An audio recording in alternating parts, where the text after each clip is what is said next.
আজকে আমার মধ্যমগ্রাম কালীবাড়িতে যাওয়ার সুযোগ হয়েছিল, তাই সেখানে পৌঁছেও গেলাম। বিকেল বিকেল করেই পৌঁছে গেছিলাম। তা ওখানে বসে শুনলাম যে ওখানে নাকি অনেক মন্দির, একই জায়গায় অনেকগুলো দেবদেবীর মন্দির, এবং সন্ধেবেলায় সেখানটা খুবই সুন্দর লাগে। যে সন্ধেটি হলো, অমনি চতুর্দিকে আলো ঝলমল করে জ্বলে উঠল, কি অপরূপ শোভা।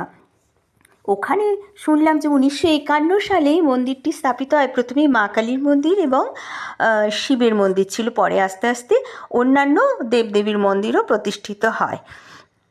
তা এখানে আজকে যেটা বলবো সেটা এখানকার গণেশের যে মন্দির সেটা নিয়ে দেখাচ্ছে একটুখানি।